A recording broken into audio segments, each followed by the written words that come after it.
G'day guys, thanks for all your comments and the likes from the last video. I just wanted to make a follow-up video on the progress of this Starlink order that I made a few weeks ago.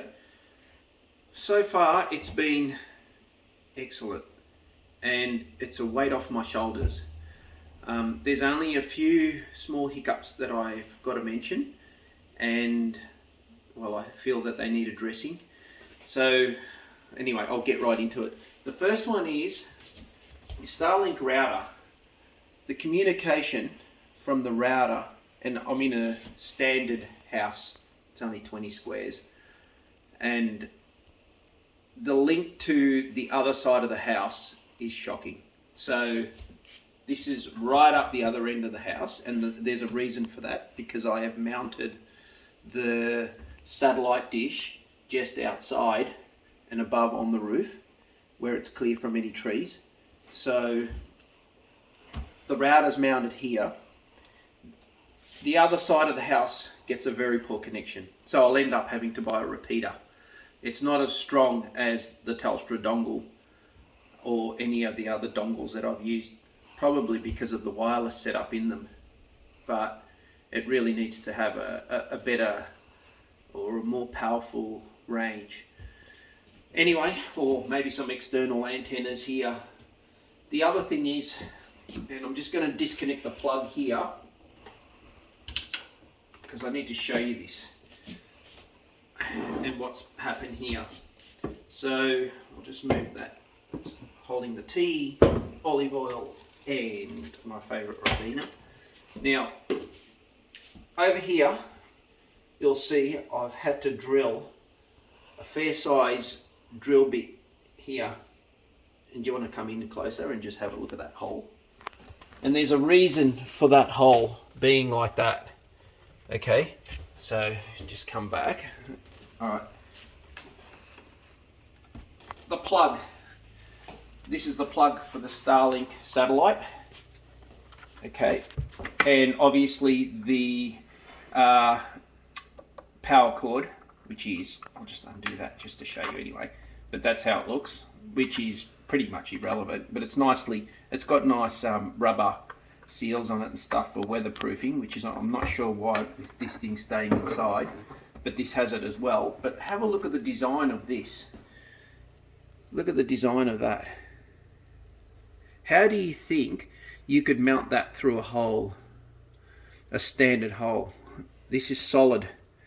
This is hard. This doesn't come out, and it has that plug end on it, which you wouldn't want to damage. Small LED light here. Okay, so now the only way to get that through a hole, you see that? And if I was to drill a hole, how am I going to put that through that hole? Okay, so the only way that I could think to do it was to drill a big enough hole so that you could bend it through like that and pull it through. So that's just going to outside and then get it to plug in. Okay, so that was my biggest problem. That was my concern. So this is the router, and I'll just zoom back.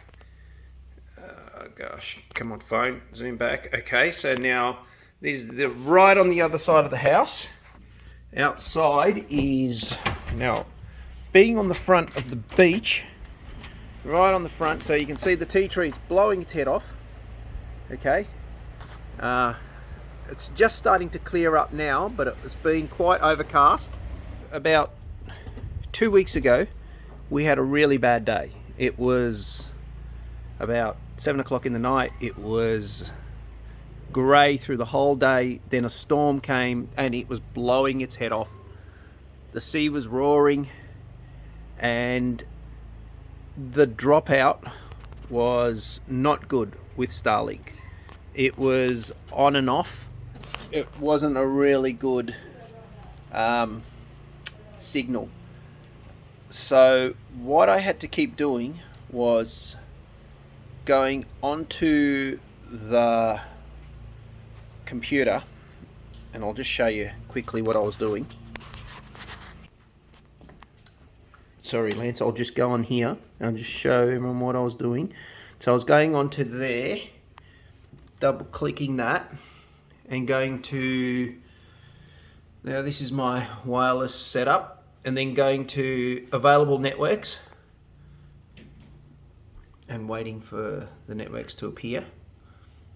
Okay, and then I was switching from this signal to this signal and just kept switching over and getting a connection.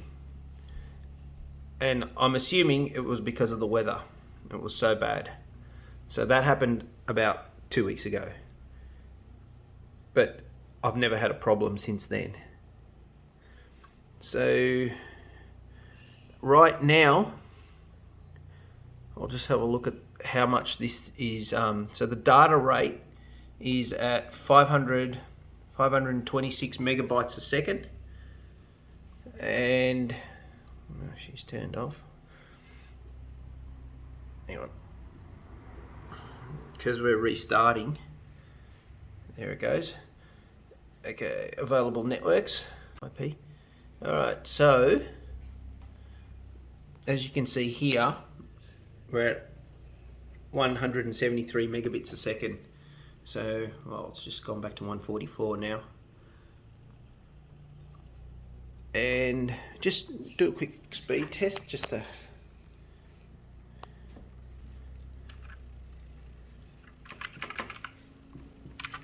basic speed test. This is in New South Wales, so and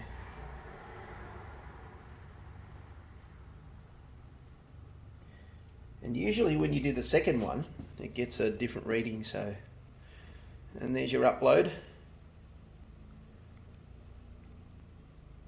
Oh, that's what I was getting on Telstra download speeds.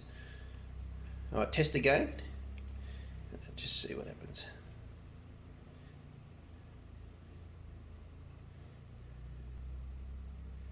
Okay. Yep. So I'm wondering if it just doesn't perform as well in the wind. So we've got an overcast and we've got wind.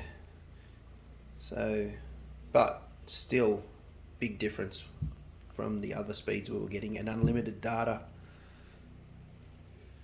I've heard on some of the reviews and some forum sites that some people have had their units just pack up on them, just totally stop working.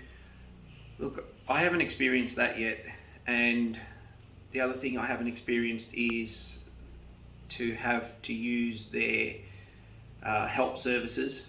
So, and if they're going to help out, their warranty and their terms and conditions, after reading that, it pretty much sounds like, you know, they're covering themselves in every single way, that they're not going to give you any kind of money or any kind of refund or any kind of help if something stuffs up. So yeah, like I said, I bit the bullet, but and took a chance, but it's kind of like a weight off my shoulders so far. It's been really good. Everybody's using their devices. My daughter's on TikTok at the moment. I'm on Netflix and the phone. My son's playing his online games. And we've got no stress with data running out. The only other thing is if, something stuffs up, or if, well, like I've heard the router dies or something, how are they going to compensate and deal with it? So, yeah, that's about all I have to say. I guess I'll keep updating if anything else goes wrong, and just keep up with any dramas. All right. Well, thanks for your acknowledgement and your likes on this video. I will keep you up to date with anything in the future with the Starlink progress, and hit the subscribe button and follow. Thanks for watching.